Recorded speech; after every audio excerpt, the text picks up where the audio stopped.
Hello. और आज के इस नए एक्सप्लेनर में आपका बहुत बहुत स्वागत है। आज हम मेडिकल साइंस के एक ऐसे विषय पर बात करने वाले हैं जो सीधे हमारे दिल से जुड़ा है। हम बात कर रहे हैं पेरिकार्डियल एफ्यूजन की। आसान भाषा में कहें तो दिल के आसपास पानी भर जाना। आज हम एक्सपर्ट डॉक्टर्स के इनसाइट्स के आधार पर इस पूरी कंडीशन को डिकोड करेंगे और इसके पीछे के विज्ञान को समझेंगे। तो चलिए बिना किसी देरी के शुरू करते हैं। अब जरा एक सेकंड के लिए सोचिए, क्या होगा अगर हमारे दिल को धड़कने के लिए जगह ही न मिले। सुनने में थोड़ा डरावना लगता है ना। हमारा दिल एक पंप की तरह है जिसे 24 घंटे 7 दिन बिना रुके काम करना होता है। लेकिन अगर उस पंप के चारों तरफ की जगह अचानक किसी कारण से कम होने लगे तो एक बहुत बड़ी मेडिकल पहेली खड़ी हो जाती है। यही सवाल आज के हमारे इस पूरे विश्लेषण का आधार है।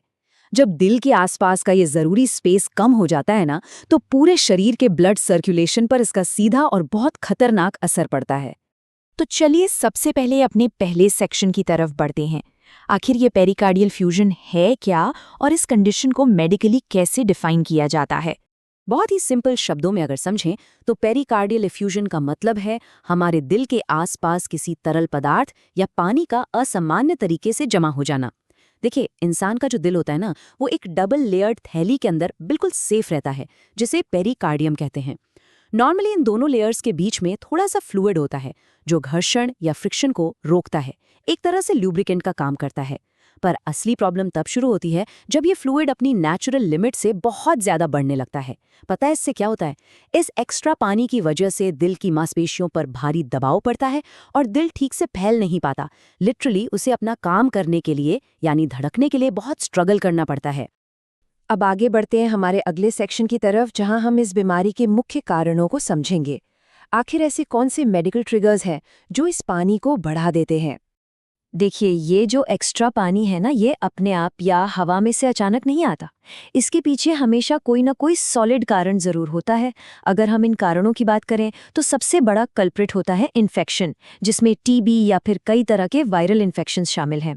इसके अलावा अगर किसी को पहले से हार्ट डिजीज है या किडनी फेलियर जैसी प्रॉब्लम है तो उनमें भी ये कंडीशन देखने को मिल सकती है। और हाँ, आपको शायद सुनकर थोड़ी हैरानी हो, पर कैंसर जैसी गंभीर बीमारी और यहाँ तक कि छाती पर लगने वाली कोई जोर की चोट यानी फिजिकल ट्रॉमा, तब भी शरीर में ये खतरनाक रिएक्शन ट्रिगर हो सकता है।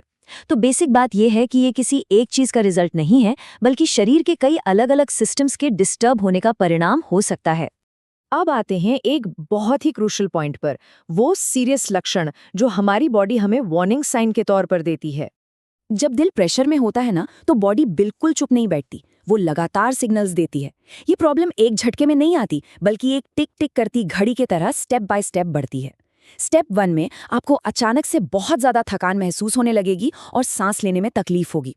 अक्सर लोग सोचते हैं, अरे शायद आज काम ज्यादा कर लिया इसलिए थक गए, और इसे इग्नोर कर देते हैं। फिर आता है स्टेप 2, जब कंडीशन थोड़ी और खराब होती है। हार्ट बीट अचानक से बहुत तेज हो जाती है और सीने में दर्द उभरने लगता है। यहाँ बॉडी लिटरली चिल्लाकर कह रही होती है कि भाई, दिल को काम करने की जगह नहीं मिल रही है।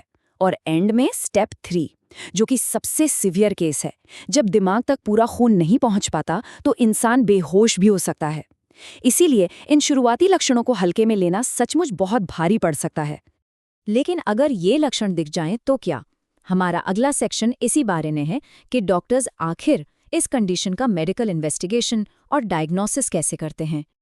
आज के टाइम में मेडिकल साइंस के पास ऐसे मॉडर्न टूल्स हैं जो किसी जासूस से कम नहीं हैं।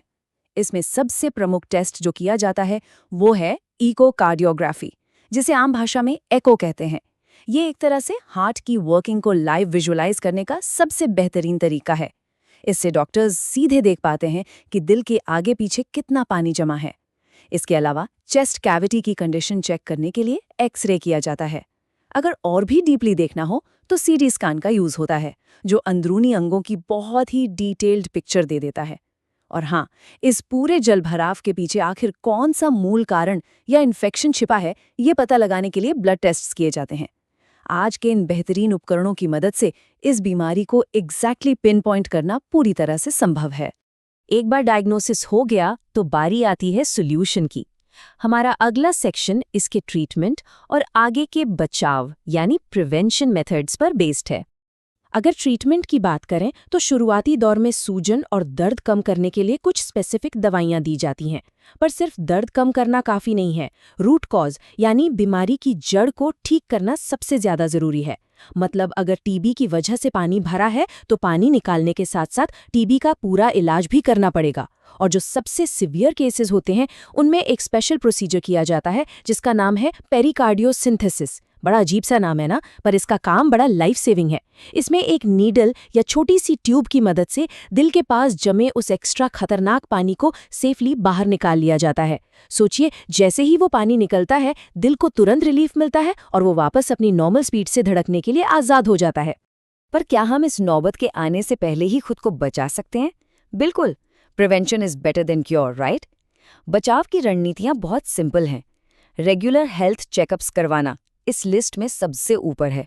इसके अलावा खुद को इन्फेक्शन से बचाकर रखना और अगर छोटी मोटी कोई बीमारी हो भी जाए तो ये इंश्योर करना कि उसका समय पर और पूरा ट्रीटमेंट हो। ये वो छोटे छोटे पर बहुत एक्टिव स्टेप्स हैं जो आपके कार्डियोवैस्कुलर हेल्थ को लॉन्ग टर्म में एकदम फिट और सेफ रख सकते हैं। आज के इस पूरे एक्सप्लेनर को समराइज करने के लिए अंबिकापुर के Kriti Arogya multi specialty hospital के MD medicine doctor Lalit Kumar Agrawal की ये बात याद रखना बहुत जरूरी है। उन्होंने बहुत क्लियर वार्निंग दी है कि घातक जटिलताओं से बचने के लिए लक्षण दिखाई देते ही तुरंत किसी एक्सपर्ट डॉक्टर से परामर्श करना अत्यंत आवश्यक है। देखिए, मेडिकल मामलों में समय ही आपका सबसे बड़ा रक्षक होता है। सही वक्त पर लिया गया एक्शन और एक एक्सपर्ट की एडवाइस लिटरली किसी की जान बचा सकती है। तो जाते जाते एक बड़ा सवाल मैं आपके लिए छोड़ना चाहता हूँ। क्या हम अपनी रोजमर्रा की भागदौड़ में अपनी बॉडी के दिए गए उन छोटे छोटे सिग्नल्स को इग्नोर तो नहीं कर रहे, जो आगे चलकर एक बड़ा कार्डियोवैस्कुलर क्राइसिस बन सकते हैं? आज का ये पूरा विश्लेषण हमें यही सिखाता है कि हमारा शरीर हमें हमेशा पहले से वार्निंग देता है। अपने हार्ट हेल्थ को टॉप प्रायोरिटी दीजिए और याद रखिए, टाइम पर मेडिकल हेल्प लेना ही आपका सबसे बड़ा लाइफ सेवर है। बस आज के इस एक्सप्लेनर में इतना ही। अपना और अपने दिल का ध्यान रखिए।